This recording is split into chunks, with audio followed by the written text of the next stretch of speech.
പ്രധാനമന്ത്രി നരേന്ദ്രമോദി വയനാട് സന്ദർശിക്കാനെത്തി. കേരളത്തിന്റെ കണ്ണീരിൽ രാജ്യത്തെ പ്രധാന സേവകൻ നേരിട്ട് പങ്കുചേരുകയാണ്. പ്രധാനമന്ത്രി കണ്ണൂരിൽ വിമാനമിറങ്ങി വയനാട്ടിലേക്ക് ഹെലികോപ്റ്ററിൽ തിരിച്ചു. വയനാട്ടിലേക്കുള്ള ചുരം റോഡുകളിലൂടെയുള്ള യാത്ര മണിക്കൂറുകൾ എടുക്കും എന്നതിനാൽ തന്നെ വയനാട്ടിൽ കൂടുതൽ സമയം ചിലവിടാൻ പ്രധാനമന്ത്രി ഹെലികോപ്റ്ററിലാണ് വയനാട്ടിൽ എത്തിയത്. 3 മണിക്കൂർ ചുരുങ്ങിയത് അദ്ദേഹം വയനാട്ടിൽ ചിലവഴിക്കും. പ്രധാനമന്ത്രി പ്രദേശം സന്ദർശിക്കുന്നത് ദുരന്തത്തിന്റെ വ്യാപ്തി കണക്കിലെടുത്താണ്. അതിനാൽ തന്നെ വയനാടിന് കരകയറാൻ വലിയ ആശ്വാസവും സഹായവും കേന്ദ്ര സർക്കാരിൽ നിന്നുമുണ്ടാകും.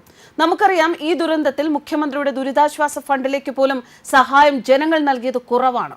കേരളത്തിലെ ജനം ആകെ തകർന്നു നിൽക്കുകയാണിപ്പോൾ.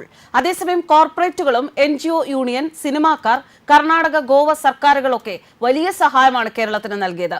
400 വീടുകൾ നഷ്ടപ്പെട്ടപ്പോൾ അതിന്റെ 3 ഇരട്ടി വീടുകൾ നൽകാൻ ആളുകൾ എത്തി. അതായത് 2018 പ്രളയത്തിൽ നിന്നും വ്യത്യസ്തമായി ജനങ്ങൾക്ക് ഭാരമാകാതെ, ജനങ്ങളുടെ മടിക്കുത്തഴിപ്പിക്കാതെ തന്നെ ഇത്തവണ കാര്യങ്ങൾ നടക്കുന്നു.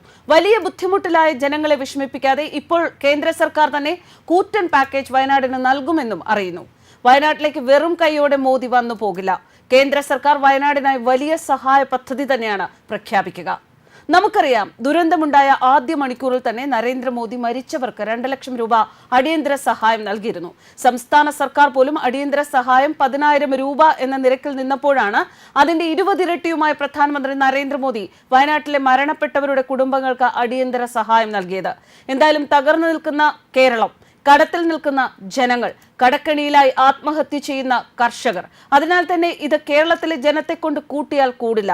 ദരിദ്രമായ മലയാളികളുടെ മടിക്കുത്തഴിക്കാതെ തന്നെ നമ്മുടെ സമ്പന്നമായ രാജ്യത്തിന്റെ ഖജനാവ് തന്നെ വയനാടിന് രക്ഷയാകണം. കേരളത്തിലെ ഓണം ആഘോഷങ്ങളിൽ സർക്കാർ ചിലവാക്കുന്ന കോടികൾ വയനാട്ടിന് നൽകണം. ഗോവ രാജ്ഭവൻ എല്ലാ ആഘോഷവും ഒഴിവാക്കി വയനാട്ടിലേക്ക് പണം ഒഴുക്കുന്നത് പോലെ നമ്മുടെ മന്ത്രിമാരും ഉദ്ഘാടനം അടക്കം ഒഴിവാക്കി ആ തുക വയനാട്ടിന് നൽകണം. 1 വർഷത്തേക്ക്, അതായത് പഞ്ചായത്ത് മെമ്പർമാർ 1 രൂപ ചിലവില്ലാതെ പദ്ധതികൾ ഉദ്ഘാടനം ചെയ്യട്ടെ. ആ തുക വയനാടിന് സർക്കാർ നീക്കിവെക്കണം. ഇത്തരത്തിൽ കേരള സർക്കാർ 100 കണക്കിന് ആർഭാടങ്ങൾ മാറ്റിവെച്ചാൽ തന്നെ 1000 കണക്കിന് കോടികൾ കണ്ടെത്താൻ സാധിക്കും. ഈ പറയുന്നത് വീണ്ടും പറയട്ടെ, കർക്കിടകത്തിൽ തകർന്നു നിൽക്കുന്ന കേരളത്തിലെ ജനത്തെ കൊണ്ട് വയനാടിന് വേണ്ടി കൂട്ടിയാൽ കൂടില്ല. ഈ നിലയിൽ നോക്കുമ്പോൾ പോലും നരേന്ദ്രമോദി വയനാട്ടിൽ വരുന്നത് വലിയ കാര്യമാണ്. കേരളത്തിനും ജനങ്ങൾക്കും ആശ്വാസമാണ്. വയനാട് വലിയ പാക്കേജുകൾ വരട്ടെ. കേന്ദ്ര സർക്കാർ അവിടെ ആളുകൾക്ക് പണവും സഹായവും നൽകട്ടെ. ഒന്നുകൂടി, പണം സഹായമായി നൽകുന്നതും മരിച്ചവരുടെ കുടുംബങ്ങൾക്ക് നൽകുന്നതും ബന്ധപ്പെട്ടവരുടെ അക്കൗണ്ടിൽ നേരിട്ട് നൽകണം. അല്ലെങ്കിൽ അവിടെയും അഴിമതിയും കൈയിട്ടുവാരലും വിവാദവും ഉണ്ടാകും. ദുരന്തങ്ങൾ വിറ്റും തിന്നും ജീവിക്കുന്നവരെ ഇനി അതിന് അനുവദിക്കരുത്. അനാവശ്യമായ പിരിവുകൾ ദുരന്തത്തിന്റെ പേരിൽ തടയണം. അത് ഒരിക്കലും ഇനി ഉണ്ടാകരുത്. ദുരന്തത്തിലെല്ലാം നഷ്ടമായവരാണ് ഇവിടെ ഉള്ളത്. തൊഴിലില്ലാത്തവർക്ക് തൊഴിൽ ലഭ്യമാക്കണം.